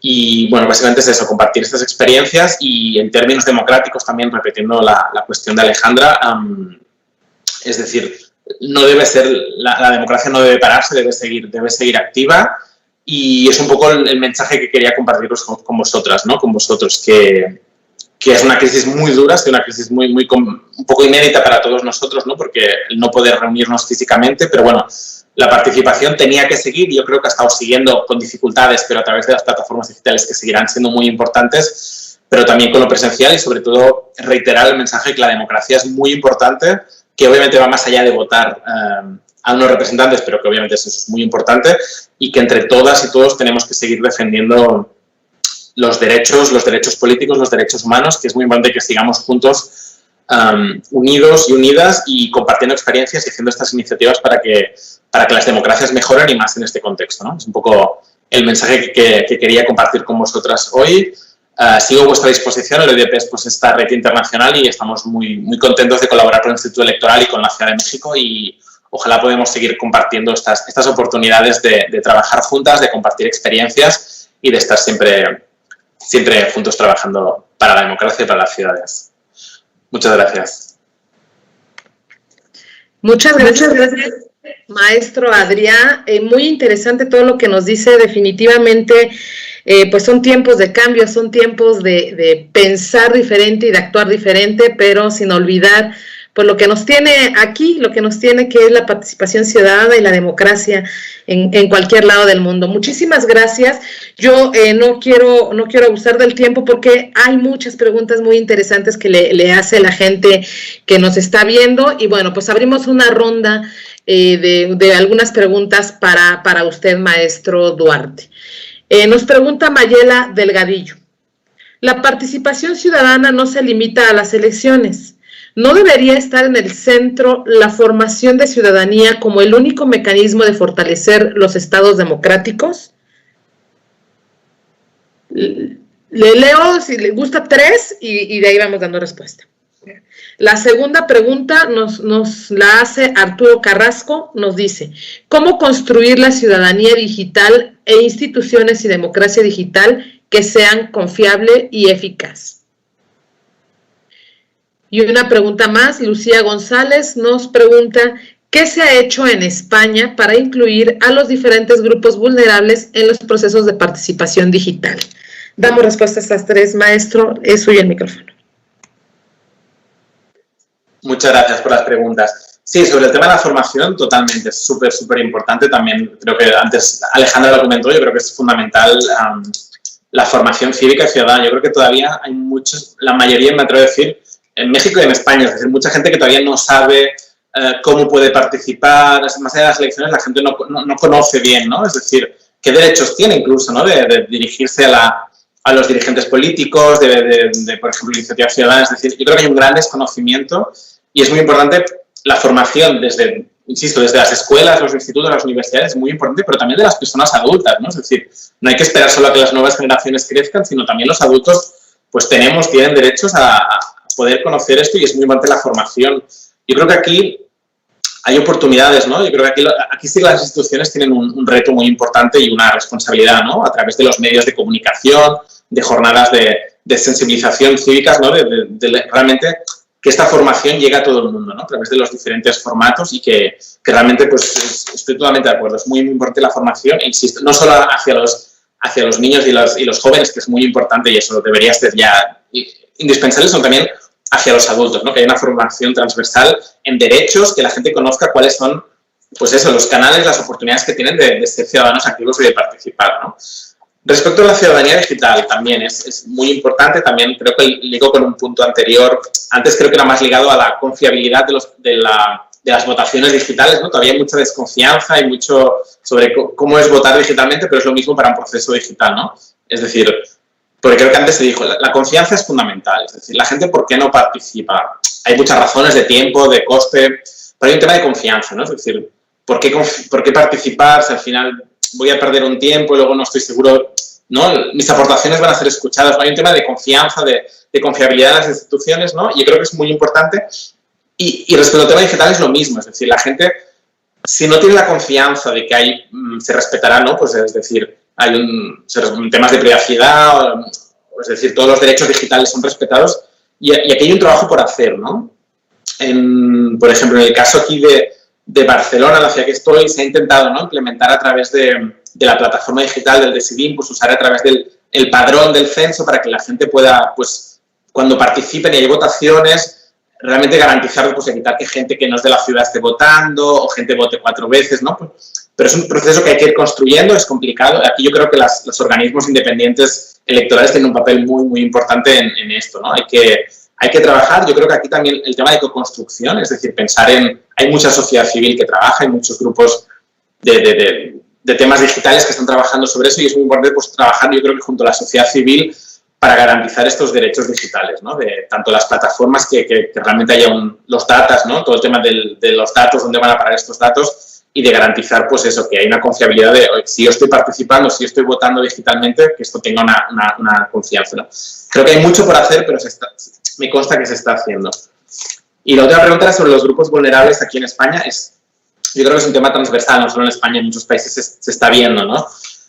Hay un tema primero que es un tema de voluntad política, es decir, si hay la voluntad política, si no hay la voluntad política no se va a lograr, ¿no? Otra cosa es que haya grupos que, por ejemplo, con los migrantes, ¿no? Para que las personas migrantes, en España hay una población migrante muy importante, ¿no? Hay grupos ONGs que trabajan mucho, pues, para lograr que al final son personas que viven en nuestras ciudades, trabajan, pagan impuestos, sufren los problemas y también las cosas, pues, ¿no? Pues hay asociaciones que trabajan sobre eso y hay, por ejemplo, aquí se ha intentado en el tema de las personas migrantes, por ejemplo, irlos a buscar, ¿no? Hacer, por ejemplo, procesos específicos para que, por ejemplo, en los lugares donde los grupos de personas migrantes se reúnen, pues haya reuniones especiales, ¿no? Hubo otro proceso muy interesante sobre planeación de la ciudad, que es un proceso muy complejo y, por ejemplo, para llegar a grupos vulnerables, por ejemplo, se hacían reuniones específicas para estos grupos, ¿no? Por ejemplo, con personas con discapacidad, por ejemplo, que tenían problemas de movilidad, pues hacían reuniones concretas o diferentes tipos de discapacidades. Pues, a veces son grupos que ya tienen diferentes colectivos, ¿no? Pues iba a buscar estos colectivos que ya están más o menos reunidos, pues para hacer reuniones con ellos específicamente, ¿no? Es decir, para que estos grupos vulnerables, discapacitados, ayuden a participar en debates sobre el urbanismo, sobre cómo la accesibilidad, ¿no? También lo mismo con grupos vulnerables, pues, se sabe que en barrios donde hay barrios más populares, barrios donde hay más pobreza, también suele ser más difícil participar. Pues, por ejemplo, lo que hay que hacer es ir específicamente, pues, por ejemplo, un día organizar una reunión en la plaza pública y, pues, si hace falta que los concejales vayan a la plaza, ¿no? Es decir, ir a los lugares donde hay estos grupos vulnerables y pensar en diferentes estrategias que pueden servir, usar intermediarios, a veces los mediadores son muy interesantes, ¿no? Hay mediadores en grupos comunitarios que pueden servir y yo creo que es pensar en estas diferentes estrategias para llegar a estos grupos vulnerables, que es muy importante si queremos esa representatividad y esa inclusión. Muchas gracias, maestro. Hay una pregunta más. Nos pregunta José M. Dada la cultura política en América Latina, ¿cómo las instituciones democráticas pueden innovar la manera de difundir cultura cívica y cultura democrática en una sociedad poco participante?